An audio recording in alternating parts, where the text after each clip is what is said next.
Good morning बच्चों, 9th class में आप लोग का स्वागत है। मैं आशा करता हूँ कि अष्टावक्र जो पढ़ाया था वह आप लोगों को समझ में आया होगा।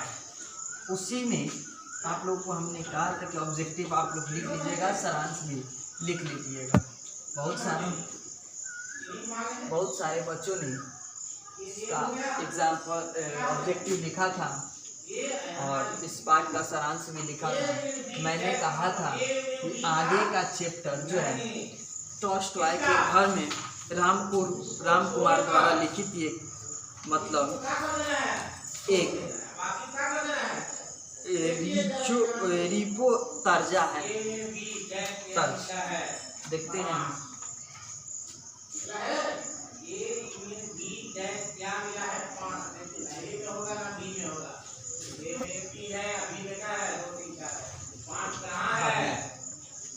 ये आपका लिखा है राम कुमार। बच्चों, मैंने बोला था कि मैं इसका पहले समरी बताऊंगा।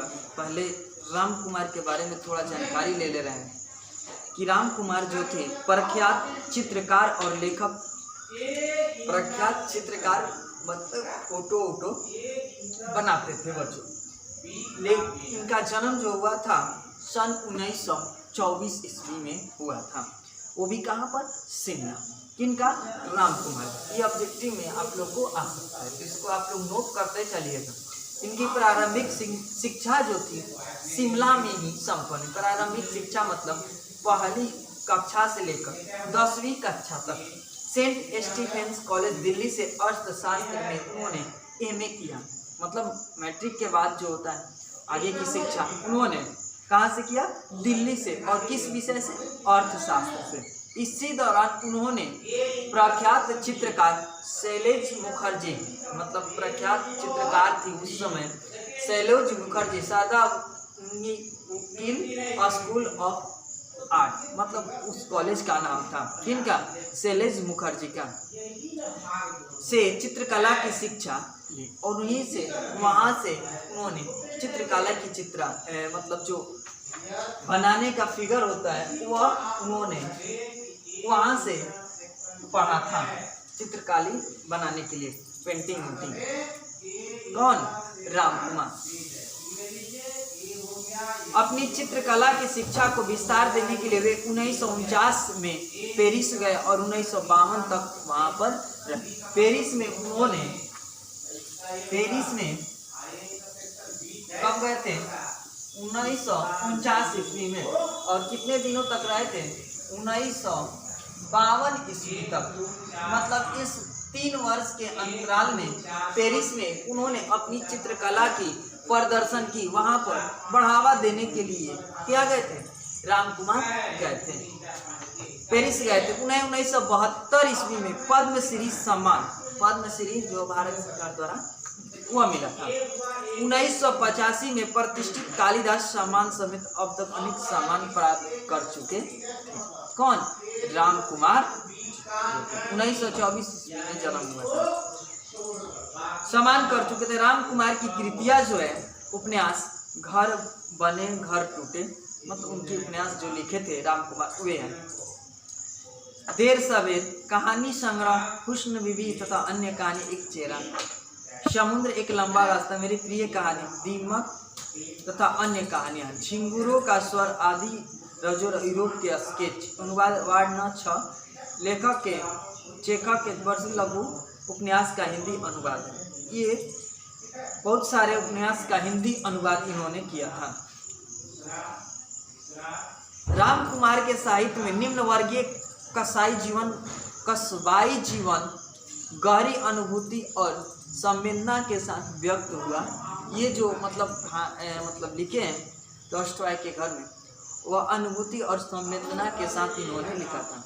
उनके साहित्य में भावुकता और बड़ बोलेपन के लिए कोई स्थान नहीं था। वे मानवीय संबंधों को सृजन और संदेश के विश्वसनीय के साथ पाठकों के सामने पेश करते हैं। प्रस्तुत पाठ टॉल्स्टॉय के घर में उनकी प्रसिद्ध पुस्तक यूरोप के स्केच से संकलित। ये जो टॉल्स्टॉय के घर जो है ये यूरोप के स्केच से क्या चीज संकलित है। वे सन 1949 ईस्वी में चित्रकला के अध्ययन करने के लिए पेरिस गए थे। उन्हीं दिनों जब कभी मौका मिला उन्होंने Italy, Denmark, Germany, Poland, London, चुकोसिया आदि देशों की यात्रा की। जब भी उनको समय मिलता था कहाँ पर, पेरिस में, तो वे इन देशों का मतलब वहाँ पर जाते थे। 1955 ईस्वी में जब प्राग में उन्होंने चित्र की प्रदर्शनी हुई, मतलब जैसे कोई बनाकर चीज़ ले जाता है, तो बेटा पटना में आप लोग देखते हैं पुस्तक मेला लगता है, तो उसमें कई पुस्तकें दिखाई देती है, कहीं मशीन का मेला। उसी तरह से प्रयाग में 1955 ईस्वी में चित्रकला की मेला लगी थी। तो पहले बहुत सारे ऐसे फंक्शन होते थे, लेकिन अब ये विलुप्त होते जा रहे हैं। तो उन्हीं चित्रों की प्रदर्शनी आयोजित हुई थी, तब उन्हें दूसरी बार यूरोप यात्रा का अवसर मिला। उस समय उनका सिलेक्शन हो चुका था और यूरोप जाने के लिए वे तैयार हो चुके थे। इस बार उन्होंने पेरिस के अलावा सोवियत संघ, फिनलैंड, ऑस्ट्रिया, हंगरी आदि देशों की यात्राएं की और इस तरह से उन्होंने बीच की यात्राएं भी बहुत सारी की। यूरोप महसूस किया कि उन्हीं स्मृतियों को उन्होंने इस पुस्तक में संयोजित किया गया है। मतलब इस पाठ में जो है उन्हीं स्मृतियों के बारे में इन्होंने लिखा है। जगत यूरोप की साहित्य संस्कृति जगत की तस्वीर है जो दूसरे विश्व युद्ध के कारण उत्पन्न बिखराव से, दूसरे विश्व युद्ध 1939 ईस्वी में बिखराव से बाहर निकलने की कोशिश, मार्मिक छवियां भी दर्ज है। टॉल्स्टॉय के घर में लेखक ने टॉल्स्टॉय को स्मरण करते उनके जीवन की कभी न भुला पाने वाली यादों की एक झांकी प्रस्तुत की है। मतलब उसमें झांकी प्रस्तुत की गई है, मतलब उसके बारे में आपको बताया गया है। जैसे महात्मा गांधी का भी पाठ में हम लोग पढ़ते हैं। लेखक के लिए टॉल्स्टॉय के घर की यात्रा तीर्थ यात्रा की तरह थी। टॉल्स्टॉय का जो घर था राम कुमार के लिए बहुत ही महत्वपूर्ण स्थान था। उसके मन में बहुत दिन से इच्छा थी कि हम भी टॉल्स्टॉय के घर में जाकर एक बार उनका निरीक्षण जरूर करें। ये तमन्ना पहले से ही लेखक के मन में समाया हुआ। आइए हम लोग चलते हैं टॉल्स्टॉय के घर में। लेखक राम कुमार द्वारा ये लिखित एक अनुभूति है, सहानुभूति है। चलिए हम लोग इसके बारे में जानते हैं। देखिए बच्चों, राम कुमार जब बचपन में थे तो इनकी यही तमन्ना थी कि हम भी टॉल्स्टॉय के घर में जाएंगे और एक बार उनका घर का निरीक्षण जरूर, मतलब निरीक्षण मतलब देखूंगा, जैसे हम लोग चिड़ियाघर जाते देखने के लिए जाते, उसी तरह से उनके मन में यही था कि हम भी पेरिस जाएंगे और वहाँ पर राम कुमार का जो घर टॉल्स्टॉय का घर है वो देखूंगा। ये तमन्ना मिल गई। कब आकाश गहरे नीले रंग का था, बिखरी धूप में मास्को की चमचमाती सड़कों पर, उजले हरे रंग के पेड़ों और सड़कों पर टहलते लोगों की परछाई अजीब अजीब सी आकृतियां बना रही थी। लोगों में एक प्रकार का उल्लास था क्योंकि मास्को में धूप के दिन अधिक देर तक नहीं टिकते थे। मास्को में धूप जो होता है वो बहुत कम टिकता है, हमेशा पहाड़ी क्षेत्र, तो वहाँ पर हमेशा बारिश होते रहता है। सुबह नाश्ता करके मैं अपने एक रूसी मित्र यूरा के साथ एक बड़ी सी कार में आसियाना पोलियाना के लिए रवाना हो गया। वह मास्को से अपने एक रूसी मित्र जिसका नाम था यूरा, जो गाइड का काम कर रहा था, उसी के गाड़ी में वे उसी के साथ बैठ गए। कहाँ जाने के लिए? आसियाना पोलियाना, जहाँ पर टॉल्स्टॉय का घर था। आसियाना पोलियाना के विषय में कब पहली बार पढ़ा था सो अब याद नहीं है, लेकिन जब आना करीना और युद्ध और शांति पढ़ा तब इस अजीब से अनजाने स्थान की ओर आकर्षण था। जब वह दो पुस्तक पढ़े, कौन कौन? युद्ध और शांति, आना करीना, उसमें टॉल्स्टॉय के घर के बारे में बहुत अच्छे ढंग से जानकारी दी गई। इसलिए उनके मन में यही था कि हम आसियाना पोलियाना एक बार जरूर जाएंगे। टॉल्स्टॉय की जीवनी में भी इस स्थान का विचित्र सा वर्णन पढ़कर कभी स्वप्न में भी कल्पना नहीं की थी एक दिन मैं इस स्थान को देखूंगा। वह कल्पना भी नहीं किए थे कि मैं एक बार क्या करूंगा, टॉल्स्टॉय का घर जो है मैं देख पाऊंगा। कार में बैठकर भी मुझे विश्वास नहीं हो सका कि मैं उस महत्वपूर्ण स्थान पर जा रहा हूँ। उनको ये भी विश्वास नहीं, कार पर बैठ गए तब पर भी विश्वास नहीं होता। कुछ ऐसी अनजाने घटनाएं होती है जो जिसको समझना मुमकिन है, नामुमकिन होता है। तो वैसे ही उनको भी अनुभव हो रहा था। उस स्थान को कार में बैठकर भी मुझे विश्वास नहीं हो सका। मैं उस महत्वपूर्ण स्थान पर जा रहा था जहाँ विश्व साहित्य की अमर कृतियाँ लिखी गई थी। वहाँ पर बहुत सारी कृतियाँ लिखी गई थी। जहाँ अन्ना का चरित्र कागज पर उतारा था, जहाँ युद्ध और शांति के कितनी सजीव चित्र रचे गए थे, वहाँ पर बहुत सारे चीज रचे गए थे। प्रशंसता के साथ साथ एक प्रकार का भय भी मेरे मन में समा रहा था। कैसे वह सब मैं अपनी आंखों से देख सकूंगा। वह यही सोच रहे थे कि मैं उस स्थान को कैसे देख सकूंगा, कैसे उस वातावरण के साथ अपने आप का सम्मान कर पाऊंगा। ये कौन कर है? राम कुमार। जब वहाँ पर जाने के लिए गाड़ी में बैठे, अनेक प्रकार की मन में संभावनाएं, मतलब अनेक प्रकार के क्वेश्चन प्रश्न उठ रहे हैं उनके मन में। जब कोई व्यक्ति इंटरव्यू देने जाता है तो अनेक तरह का प्रश्न उसके दिमाग में आते रहता है कि जो इंटरव्यूअर होता है वह कैसा प्रश्न कर देगा, क्या होगा कि नहीं होगा, इंटरव्यू में पास होगा। इस तरह से उनके मन में यही प्रश्न चल रहा था कि मैं वहाँ पर जाऊँगा तो ये कृतियाँ देख पाऊँगा कि नहीं देख पाऊँगा। ये मन में ऐसी कल्पना, ऐसी क्वेश्चन उनके मन में उठ रहे थे।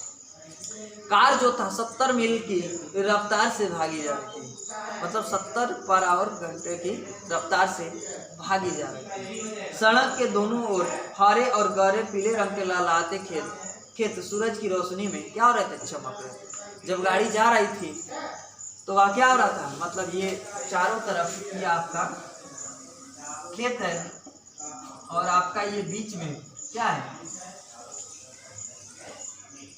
आपका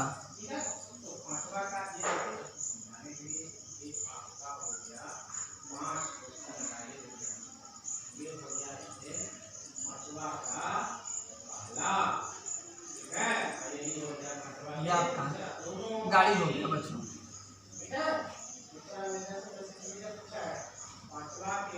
ठीक, तो यहाँ से ये मतलब 70 पर आवर के मील से ये गाड़ी जा रही थी। दोनों तरफ ये क्या था? धान के खेत था और धान के खेत होने के कारण सूर्य की जब प्रकाश पड़ रही थी तो चमचमाती हुई दिखाई दे रही थी। इनको राम कुमार को कार में लगे रेडियो में न जाने किस संगीतकार के स्वर धीमे धीमे गूंज रहे थे। उस कार में भी रेडियो लगा था, उस कार में क्या हो रहे थे? धीमे धीमे स्वर में बज रहा था, संगीतकार के धीमे धीमे गूंज रहे थे। रात में कम सोने के कारण युवराज सीट पर ही सिर टिकाए सो गया। जो उनका दोस्त था युवराज, वह रात में कम सोया था और इस कारण वह कार में उसको नींद आ गई, झपकी आ गई और सुबह सीट पर सिर रखकर सो रहा था। और मैं खुली खिड़की से बाहर से दृश्य देख रहा था। जब कोई अनजान जगह जाता है और ट्रेन के किनारे बगल में सीट मिल जाए तो सोचिए कि कितना आनंददायक महसूस होता है कि बाहर का दृश्य सब दिखाई देता है। कहीं पुल तो कहीं झरने, कहीं गाय तो कहीं अनेक प्रकार की चीज़ हम लोग को दृश्य दिखलाई देता है। तो मन नहीं भरता है कि हम अपना चेहरा इधर करें। उसी तरह से लेखक को भी अनुभव होता है। परंतु मन में आसियाना पुलियाना की बात सोच रहा। आज न जाने हृदय के कौन से कोने में से बार बार नाश्ता लेविन आदरे दाली के धुंधले धुंधले चित्र मेरी आंखों के सामने घूमे जा रहे थे। मैं कोशिश करने पर भी उन्हें अपने दूर नहीं कर पा रहा था। छोटे छोटे गांव, छोटे छोटे शहर, छोटे छोटे छूटे जा रहे थे। मतलब गाड़ी 70 की स्पीड से जा रही थी तो बहुत सारा गांव क्या हो रहा था? पीछे छूटे जा रहा था। 150 मील की यात्रा हमने 3 घंटे में पूरी की। 150 मील की यात्रा, सोचिए 1 मील में 2 पॉइंट कुछ समथिंग किलोमीटर होता है। तो 150 मील की यात्रा उन्होंने कितने घंटे में? 3 घंटे में पूरी की। और हम आसियाना पुलियाना के बड़े फाटक पर जा पहुँचे और इंतजार की घड़ियां खत्म हुई और 3 घंटे के बाद आसियाना पुलियाना के मेन फाटक पर वह पहुँच गए। लगभग 100-150 घरों के एक छोटे से गांव के सिरे पर टॉल्स्टॉय का 100 और 150 के एक छोटे से गांव में उनका एक छोटा सा किनारा पर क्या था? घर था, जिनके चारों ओर दूर दूर तक पहले वे बाग बगीचे थे। दूर दूर तक का जो टॉल्स्टॉय का घर था, उसके जहाँ पर घर था उसके अगल बगल में क्या था? ये मान लीजिए ये टॉल्स्टॉय का घर है, इसके अगल बगल में हरा भरा बाग बगीचा था। पास के एक तालाब है, उसके घर के मेरी एक पास में तालाब भी था। घंटों जाकर बैठा करते थे, जहाँ पर उस तालाब के किनारे जो टॉलस्टॉय थे वहाँ पर घंटों जाकर बैठा करते। आजकल इस मकान को सरकार ने म्यूजियम बना दिया देखने के लिए, जैसे गांधी संग्रहालय है उसी तरह उस घर को भी सरकार ने म्यूजियम बना दिया, जिसमें टॉलस्टॉय का सब सामान तर्कविन सजा हुआ है। इंदिरा गांधी तो जैसे इंदिरा गांधी का सब चीज़ रखा हुआ है, उसी तरह से टॉलस्टॉय का जितनी भी स्मृतियाँ हैं, जितने भी वह अब बाल्य अवस्था से लेकर जीवन अवस्था तक रखे थे, वह सब संयोजित कर रख दिया गया ताकि कोई वंचित न हो देखने से। छुट्टी ना होने पर भी उस दिन वहाँ लगभग 1000 पुरुष, स्त्रियाँ और बच्चे म्यूजियम देखने आए हुए थे। छुट्टी ना होने पर, शहर में छुट्टी ना होने के कारण भी 1000 पुरुष, स्त्रियाँ और बच्चे, मतलब सबकी संख्या क्या होगी, 1000 ही होगी, वहाँ पर देखने के लिए आए थे। बच्चों यहाँ तक मैंने पढ़ा दिया, तो मैं कल इसका वीडियो और आगे का अपलोड करूँगा। इसके लिए मतलब 2 दिन लगेंगे ख़त्म करने में। बच्चों आशा करता हूँ कि आप लोग भी घर पर इसको पढ़िएगा, तभी क्या होगा, समझ में आएगा, नहीं तो ये भी समझ में नहीं आएगा। इसका आप लोग ऑब्जेक्टिव लिखते चलिएगा, जितना मैं आप लोगों को पढ़ा रहा हूँ बच्चों, तभी आप लोगों को क्या होगा, समझ में। ठीक है बच्चों।